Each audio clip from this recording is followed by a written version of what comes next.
हम लोगों ने फॉर्म्स ऑफ बिजनेस ऑर्गेनाइजेशन जो पढ़े थे, उसी के बिहाफ पर अब हम यहाँ पे ये देखने जा रहे हैं कि अगर मैं ऑनरशिप के बिहाफ पे बात करूँ तो दो तरीके बिजनेस होते हैं। एक होता है आपका प्राइवेट सेक्टर और एक होता है पब्लिक सेक्टर। ठीक है, तो प्राइवेट के क्या फीचर्स होते हैं और पब्लिक के क्या फीचर होते हैं उसके बारे में बात करते हैं। ठीक है, तो meaning of a private sector, enterprises in the private sector are in the form of private ownership. किसी प्राइवेट व्यक्ति के अंडर में चल रहे होते हैं, इंडिविजुअल कोई प्राइवेट व्यक्ति होता है। ठीक है, in this sector the enterprise are called private because they are fully owned by the private individual. There is no interference of state government or central government. इसका जो मैनेजमेंट होता है या इसकी ओनरशिप होती है उसके अंदर किसी भी गवर्नमेंट का रोल नहीं होता। फुल्ली प्राइवेट लोग या इंडिविजुअल कुछ लोगों का होता है इसमें ओनरशिप। ठीक है, from the point of view of the ownership. ठीक है, the main enterprise of the various well known business families of the private sector given below. ठीक है, कुछ बड़ी प्राइवेट सेक्टर कंपनियां जो हैं वो कौन कौन सी है, देखो रिलायंस का है आपका। ठीक है, जिसे अनिल धीरू भाई अंबानी ग्रुप, ADAG। ठीक है, और ये ADAG का ही जो पार्ट है ये सब रिलायंस कम्युनिकेशन है, रिलायंस कैपिटल है, रिलायंस इंफ्रास्ट्रक्चर है, रिलायंस हेल्थ है, एंटरटेनमेंट, पावर, ये सब क्या ये लोग इसमें भी काम करते हैं। ठीक है, आदित्य बिरला ग्रुप ये भी जो है प्राइवेट है। ठीक है, रतन टाटा ये भी प्राइवेट है। ठीक है जी, फीचर्स देखते हैं प्राइवेट सेक्टर के क्या फीचर्स होते हैं। पहला आपका प्रॉफिट मोटिव, इनका मेन मोटिव क्या होता है, ये प्रॉफिट। क्योंकि प्राइवेट है तो भाई ये प्रॉफिट के लिए ही काम करता है, उस बिजनेस में या उस सेक्टर में हाथ ही नहीं लगाएंगे जहां पर प्रॉफिट ना हो। ठीक है, प्राइवेट ओनरशिप, ओनरशिप इनकी प्राइवेट होती है, कोई स्टेट या सेंट्रल गवर्नमेंट का कोई इंटरफेयर इसके अंदर नहीं रहता है। ठीक है, दूसरा है profit as evidence of success. यहां पर अगर आपको सक्सेस का पता लगाना है तो सक्सेस का पता लगाने के लिए प्रॉफिट देखा जाता है। जो जितना ज्यादा प्रॉफिट कमा रहा है वो उतना सक्सेसफुल माना जाता है प्राइवेट ओनरशिप के अंदर। ठीक है, प्राइवेट मैनेजमेंट, मैनेजमेंट जो होता है वो भी प्राइवेट होता है, मतलब इसके मैनेजमेंट के अंदर भी कोई गवर्नमेंट या कोई बाहरी पावर जो होती है वो इंटरफेयर नहीं करती है। कोई गवर्नमेंट सेक्टर का जो वो होगा, स्टेट गवर्नमेंट या सेंट्रल गवर्नमेंट, वो इनके मैनेजमेंट के अंदर इंटरफेयर नहीं कर सकती है। ठीक है जी, और लेस पॉलिटिकल इंटरवेंशन। ऑब्वियसली बात है, जब गवर्नमेंट नहीं है तो पॉलिटिकल इंटरवेंशन भी नहीं होगा, मतलब जो राजनीतिक हस्तक्षेप होता है, ठीक है, राजनीति का असर पड़ता है आपके बिजनेस के ऊपर, वो बहुत कम होता है इसके अंदर। ठीक है, अब जरा फॉर्म्स ऑफ प्राइवेट एंटरप्राइजेस पढ़ते थे। फॉर्म्स ऑफ प्राइवेट एंटरप्राइज में कौन कौन से हम लोगों ने पढ़े थे। पहला था सोल प्रोप्राइटर, ये भी कोई प्राइवेट व्यक्ति ही चलाता था। ठीक है ना, हम लोग बहुत डिटेल में पढ़ चुके हैं। जॉइंट हिंदू फैमिली भी प्राइवेट ही होता था, इसके अंदर कर्ता और वो एक फैमिली होती है, वो फैमिली कोई इंडिविजुअल फैमिली होगी। ठीक है, उस फैमिली के द्वारा पूरा रन किया जाता है। ठीक है, और उसके बाद है पार्टनरशिप, ये भी प्राइवेट ही है क्योंकि इसमें कुछ इंडिविजुअल्स मिल करके आपस में जो है बिजनेस चलाते हैं प्रॉफिट अर्न करने के लिए। फिर उसके बाद जॉइंट वेंचर है, जॉइंट वेंचर भी प्राइवेट ही था। ठीक है, अच्छा जॉइंट वेंचर नहीं पढ़ा है शायद। जॉइंट वेंचर के अंदर क्या होता है कि दो लोग जो है आपस में मिल करके काम करते हैं किसी पर्टिकुलर प्रोजेक्ट के लिए। Under this form of organisation 2 or more than 2 people there is no maximum limit of number. ठीक है, यहां पर मैक्सिमम लिमिट कुछ भी नहीं है, अनलिमिटेड लोग जो है मिलकर के, ठीक है, jointly run some particular business temporarily and all the co venture divide the profit and loss according to the predetermined ratio. जो रेशियो पहले से डिटरमाइन किया जाता है उस रेशियो में अपने ये प्रॉफिट को बांट लेते हैं। With the completion of a particular work the agreement joint venture ends automatically and the consequently the liability of the partner joint venture also and. जैसे ही जॉइंट वेंचर खत्म होती है उसके साथ साथ एग्रीमेंट भी खत्म हो जाता है और पार्टनर की लायबिलिटी भी खत्म हो जाती है। This business is generally established for the consignment of goods. ये जनरली किसके काम है, कंसाइनमेंट ऑफ गुड्स के लिए। जैसे कि मान के चलिए मैं यहाँ पर दिल्ली में अपना बिजनेस करता हूँ, ठीक है, और मेरा बिजनेस है शूज़ का, और मैं चाहता हूँ कि मार्केट शूज़ दिल्ली की पूरी मार्केट में कवर कर चुका हूँ, मैं चाहता हूँ कि मैं शूज़ कहीं और ही बेचना चाहता हूँ। तो मैंने कहा भाई मुंबई वाली मार्केट में भी हम करेंगे। तो मैंने मुंबई के किसी एक व्यक्ति को पकड़ा और मैंने बोला कि भाई एक काम कर, मैं यहाँ से शूज़ भेज रहा हूँ, वहाँ बेच, अब बेच के पैसा मुझे दे दियो, और जो कमीशन बनेगा वो कमीशन रख लियो अपना। समझ में, इसे कहलाएगा जॉइंट वेंचर। ठीक है, कंसाइनमेंट, गुड्स का कंसाइनमेंट एक जगह से दूसरी जगह भेज करके जो है सेल किया जाता है गुड्स को। This business is generally established for the consignment of goods, for underwriting the share or debenture and the construction of building. Building बनाने के लिए, रोड बनाने के लिए, ब्रिज बनाने के लिए, कैनाल, गुड्स एक जगह से दूसरी जगह भेजने के लिए, कंपनियों के शेयर बिकवाने के लिए, इन सब चीज का जो है जॉइंट वेंचर किया जाता है। ये प्राइवेट होगा? हाँ, प्राइवेट। उसके बाद ऐसा आपका जॉइंट स्टॉक कंपनी, ये भी प्राइवेट है। This forms of ownership is adopted for a business where the capital more capital is required and where risk is comparatively greater. जहां पर रिस्क भी बहुत ज्यादा हाई होता है और बहुत ज्यादा पैसे की जरूरत होती है, वहां पर इस तरीके के बिजनेस का इस्तेमाल किया जाता है। ठीक है, this business organisation fall under the category of incorporated business. ये इनकॉर्पोरेटेड के अंदर आता है क्योंकि कंपनी रजिस्टर्ड होगा। ठीक है ना। It is established under the Company Act 2013, joint stock company created by law in this form of artificial individual whose existence is different from its member. It has a seal which is give the information about the separate existence. The liability of the member is limited. देखो जी, joint company जो होती है वो बिल्कुल same company की तरह जो कंपनियां होती हैं, ठीक है, वो कंपनियों की तरह ही रजिस्टर्ड कराया जाता है इनको। ठीक है, इनकी प्राइवेट ओनरशिप होती है। ठीक है, इसके मेंबर्स की लायबिलिटी लिमिटेड होती है। ठीक है, इनकी अपनी कॉमन सील होती है, मोहर, जिसके द्वारा ये तय माना जाता है कि कंपनी ने ही ये ट्रांजेक्शन करी है। ठीक है ना। The liability of its member is limited and it is run by the representative selected by the share holder which is called board of director. और ये रन किसके द्वारा की जाती है? शेयर होल्डर के बीच में से ही सिलेक्ट किए गए कुछ लोग जो बोर्ड ऑफ डायरेक्टर कहलाते हैं, उनके द्वारा इसे चलाया जाता है।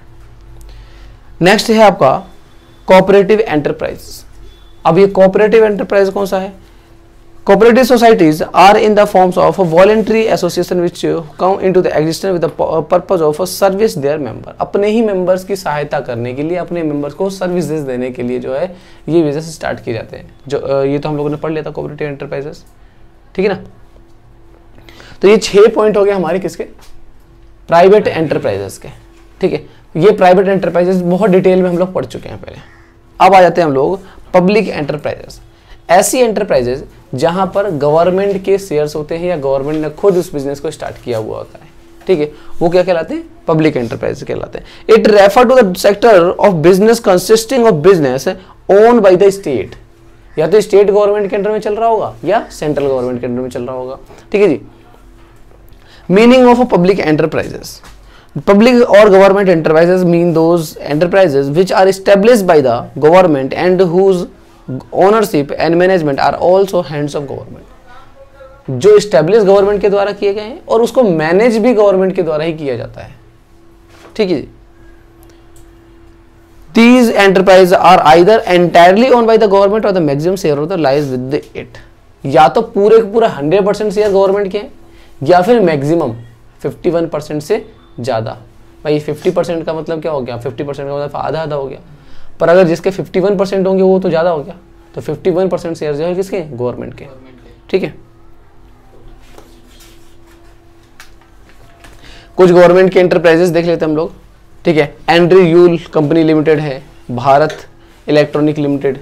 ठीक है, फिर है Bharat heavy electricals limited, BHEL, conquer, EIL, गेल है, फिर HOCL है, HPCL है। ये बहुत सारी कंपनियां हैं। ठीक है, इसके अंदर ये जो है क्या है? गवर्नमेंट के द्वारा ओन है और या फिर गवर्नमेंट के कितने शेयर है वो देख सकते हो, बगल में लिखा हुआ है। ठीक है, जैसे यहाँ पे BHEL का देखते हैं, BHEL में 62.7% जो है गवर्नमेंट के हैं। ठीक है, और बाकी किसके होंगे? पब्लिक एंटरप्राइज है, पब्लिक लोगों के जो है भी पैसे लगे होंगे इसके अंदर। ठीक है, फीचर्स के बारे में बात करते हैं पब्लिक एंटरप्राइजेस के। तो स्टेट ओनरशिप, किसी एक राज्य का उसके ऊपर कंट्रोल होता है या फिर मालिकाना हक होता है। ठीक है। The ownership of the government enterprise is either entirely with the central government और स्टेट गवर्नमेंट और लोकल गवर्नमेंट और हेल्ड जॉइंटली। या तो स्टेट गवर्नमेंट का होगा या लोकल गवर्नमेंट का होगा या सेंट्रल गवर्नमेंट का होगा या दोनों मिलकर के चला रहे होंगे। ठीक है। There can be partnership of the private sector and public sector, but the government must have the 51% share of the capital। दोनों मिल करके भी चला सकते हैं। पब्लिक जो ये कहते हैं गवर्नमेंट की जो एंटरप्राइजेस हैं वो पब्लिक और प्राइवेट दोनों मिल करके भी चला सकते हैं। तो पब्लिक में गवर्नमेंट के पर 51% शेयर होंगे और जो प्राइवेट होंगे उनके 49% शेयर। स्टेट कंट्रोल, क्योंकि गवर्नमेंट की कंपनी है तो कंट्रोल भी गवर्नमेंट के द्वारा ही किया जाता है, ठीक है, या तो उसे स्टेट गवर्नमेंट कर रही है या जितने भी डिसीजन लिए जाएंगे वो स्टेट गवर्नमेंट या सेंट्रल गवर्नमेंट ले रही होती है, मेन डिसीजन, ठीक है। फाइनेंशियली फ्रीडम होता है, क्यों? क्योंकि ये सरकार के खजाने के बिहाफ पे चलते हैं, तो इनको कोई पैसे की दिक्कत होती नहीं है, जितना पैसा चाहिए गवर्नमेंट से ले लो, ठीक है। इवन ये पब्लिक से ही पैसा उठा सकते हैं, आई बस समझ। तो इनके पास फाइनेंस की कोई प्रॉब्लम होती ही नहीं है, जितना चाहे फाइनेंस इस्तेमाल कर सकते हैं। उसके बाद है सर्विस मोटिव। इनका मेन मोटिव क्या है? सर्विसेज देना। यहाँ पे प्रॉफिट मोटिव नहीं होता, क्योंकि ये गवर्नमेंट की कंपनियां हैं, तो गवर्नमेंट किसके लिए काम करती है? जन कल्याण के लिए काम करती है, मतलब सर्विस मोटिव के लिए काम करती है। नेक्स्ट है पब्लिक अकाउंटेबिलिटी। ये पब्लिक के लिए अकाउंटेबल होते हैं। Public accountable, the private enterprise are the accountable for the progress only the few individual special and the owners on the country the government enterprises accountable not only the government but also the public. जो private enterprise होते हैं वो सिर्फ अपने मालिकों के लिए accountable होते हैं। मालिक आके पूछेगा भाई प्रॉफिट क्यों नहीं हो रहा, मैनेजर से पूछेगा, ठीक है, एम्प्लॉय से पूछेगा। बट जो पब्लिक एंटरप्राइज होती है वो तो स्टेट गवर्नमेंट के लिए तो है ही। गवर्नमेंट पूछेगी अगर कि आपके एम्प्लॉय से, कंपनी के एम्प्लॉय से, बोर्ड ऑफ डायरेक्टर से कि भाई प्रॉफिट क्यों नहीं हो रहा है। साथ में ये लोग पब्लिक के लिए भी जो है रेस्पॉन्सिबल होते हैं, अकाउंटेबल होते हैं। उनकी बातों का जवाब भी देना पड़ेगा। जैसे BSNL में आप जाके पूछ सकते हो कि BSNL डूब रही है तो क्यों डूब रही है, MTNL डूब रहा है तो क्यों डूब रहा है। समझ में आई बात? क्योंकि यह पब्लिक के पैसे से ही तो बनाया गया है। आगे बात समझे। नेक्स्ट है ब्यूरोक्रेसी इन मैनेजमेंट। ब्यूरोक्रेसी बहुत ज्यादा होती है इसके अंदर। मतलब since the public enterprise established by the government in the management is run by the administrative officer, they run these enterprises in accordance with the rules and regulation of as a result which the decision are often inflexible। ये इतना bureaucratic होता है, मतलब इतने ज़्यादा ढीला काम होता है और काम को कोई भी छोटे से छोटा डिसीजन लेने में भी बहुत लंबा टाइम लग जाता है इसके अंदर, ठीक है। पुरानी टेक्नोलॉजी, पुरानी चीज़ों का इस्तेमाल हो रहा है।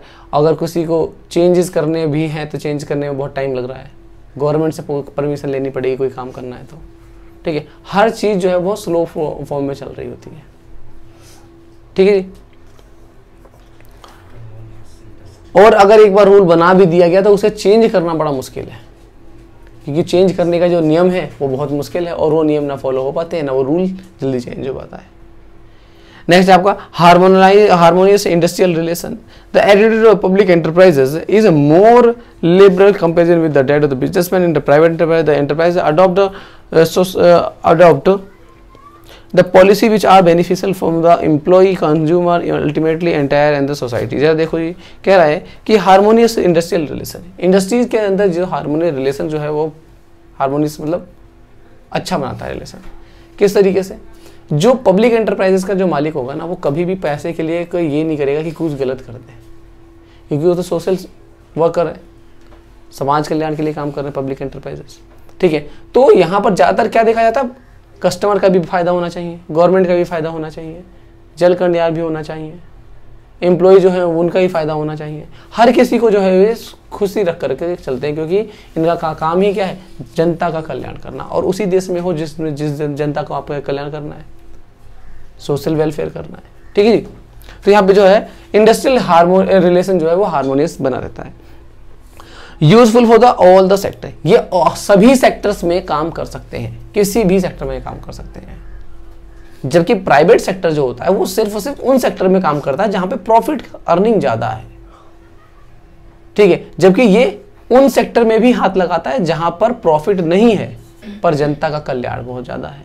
जैसे हॉस्पिटल, गवर्नमेंट हॉस्पिटल खोल दिए, गवर्नमेंट स्कूल खोल दिए, समझ में बात। यहाँ पर गवर्नमेंट को कोई फायदा नहीं है। तुमने सोचा हो, तुमने देखा हो कि तुम्हारे स्कूल से गवर्नमेंट को क्या मिल रहा है?